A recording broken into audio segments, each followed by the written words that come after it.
నా మీద ఏదైతే నమ్మకంతో ఏఐసిసి అధినాయకత్వం కానీ పిసిసి అధినాయకత్వం కానీ నన్ను నమ్మి నాకు టికెట్ ప్రకటించడం జరిగింది. ఆ విధంగానే మేము సీఎం రేవంత్ రెడ్డి గారి ఆదేశాల మేరకి నియోజకవర్గ మండల స్థాయి సమావేశాలు నిర్వహించుకుంటున్నాము. కానీ బీజేపీ వారికి అప్పుడే ఓటమి భయం పట్టుకున్నదని నిన్న చూసిన చిల్లర వాక్యంలో నిదర్శనము. అప్పుడే అంత భయం ఎందుకు? మీ పార్టీ విధానాలు మాట్లాడండి. మీ పార్టీ ఏం చేసింది గతంలో 10 ఏళ్ల నుంచి తెలంగాణ జిల్లాలకి, మరి ముఖ్యంగా వరంగల్ జిల్లాకి ఏం చేసింది? ఇక ముందు గెలిస్తే పొరపాటున మీరేం చేయబోతున్నారు? మీ పార్టీ విధానాలు మాట్లాడండి. ఒక అభ్యర్థి యొక్క వ్యక్తిగత జీవితం గురించి మాట్లాడాలంటే మీ ప్రచారం అంత డొల్లగా ఉందా? మీకు ఎలాంటి మాటలు లేవా మీ దగ్గర? మీ ముందు పెరిగిన దాన్ని, నేను ఇక్కడే వరంగల్లో పుట్టిన దాన్ని, చదువుకున్న వరంగల్లోనే, ఉద్యోగం కూడా ఆయన కళ్ళ ముందే వర్ధనపేటలోనే పనిచేసిన 5-6 ఏళ్ళు. మరి అప్పుడు లేని ఇబ్బంది ఇప్పుడెందుకు వస్తుంది? గుంటూరు వాసినట్టు అంటే నేను గుంటూరులో ఉండడం ఆయన ఎప్పుడు చూశారు? ఆయన ఎంత వరంగల్ బిడ్డనో నేనంత వరంగల్ బిడ్డని. ప్లస్ నేను రాణి రుద్రమ వారసురాల్ని, సమ్మక్క సారక్క ఆశయాలతోటి ముందుకెళ్తున్న దాన్ని, ఇక్కడున్న ఎమ్మెల్యేల సహకారంతో, ప్రజల ఆశీర్వాదంతో మన వరంగల్ వాసిగా ఢిల్లీలో వెళ్ళి మాట్లాడాలన్న ఉద్దేశంతో నేను రాజకీయాల్లోకి వచ్చిన దాన్ని. కొత్తగా రాజకీయాల్లోకి వచ్చిన మీరు గత 10 ఏళ్ల నుంచి రాజకీయాల్లో ఉన్నవాళ్ళు మీ ప్రచారం ఇంత డొల్లగా ఉంటుందని నేను ఎప్పుడు భావించలేదు. మీరు మాట్లాడడానికి ఇంకా ఏం లేనప్పుడు మీకు ఉన్న మిడిమిడి జ్ఞానం, కాన్స్టిట్యూషన్ తెలియదు, రాజ్యాంగం తెలియదు, రిజర్వేషన్స్ మీద అవగాహన లేదు.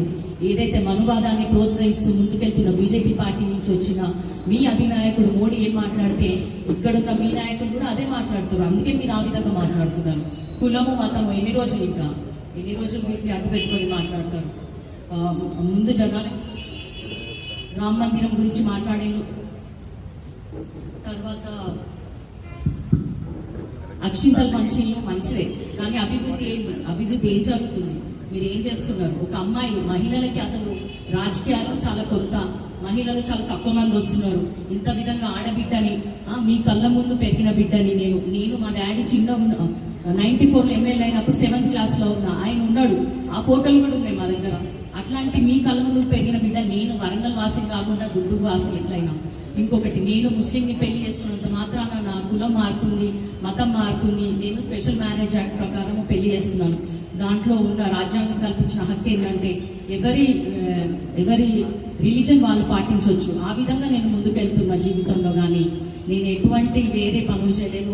నేను రైతుల భూములు లాక్కోలేదు, భూ కబ్జాలు చేయలేదు, దంతాలు చేయలేదు, తన మన భేదం లేకుండా అన్యాయం చేయలేదు, అక్రమాలు చేయలేదు. మొన్ననే ఓడిపోయినావు కదా, ఓడిపోయి కూడా 3 నెలలు అయితలేదు. నువ్వు ఏ ధైర్యంతో మళ్ళీ లోక్సభకు వస్తున్నావు, లోక్సభ ఎన్నికలకు వస్తున్నావు? ఒకటి, వర్ధనపేటలో మింగిన భూములు సరిపోలేదు అన్నట్టు ఇప్పుడు వరంగల్లో మిగిలిన 6 నియోజకవర్గాల భూములు మీకు కావాలా? భూభాకాసురుడి ఆకలి తీరనట్టుంది.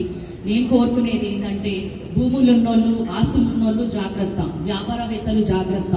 మీ ఆస్తులు కాజేయడానికి ఒక దొంగ మీ ముందుకు వస్తున్నాడు. కాబట్టి మీ ఆడబిడ్డగా నన్ను ఆశీర్వదించండి. మీ అందరికీ తెలుసు, ఏదో ఒక విధంగా 35 ఏళ్ల నుంచి కడియం శ్రేయర్ ఏదో విధంగా ప్రతి ఒక్కరికి తెలిసిన వ్యక్తే. ఆయన ఎవరి దగ్గర ఒక పైసా తీసుకున్నది లేదు.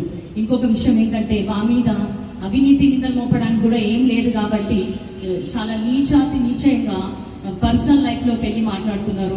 నేను చూస్తున్న సోషల్ మీడియాలో కూడా పెట్టుకొని మరి డబ్బులు పెట్టి మరి ట్రోల్స్ చేస్తున్నారు. ఇవన్నీ కూడా జస్ట్ కాగితపులి వేషాలే తప్ప ఇంకేమీ లేదు. మంచి ప్రచారం ఏమైనా ఉంటే, మంచి విషయాలు ఏమైనా ఉంటే మాట్లాడండి. ఆ విధంగా మనం ప్రజల ముందుకు వెళ్దాం. కానీ వ్యక్తిగత జీవితాలతో ముందుకెళ్తే సాధించేదేం లేదు. 2వ ప్లేస్ కాదు కదా, 3వ ప్లేస్, అందులో డిపాజిట్ కాకుండా పోతారు అని మీకు అందరికీ తెలియజేస్తూ సెలవు తీసుకుంటున్నాను. Thank you.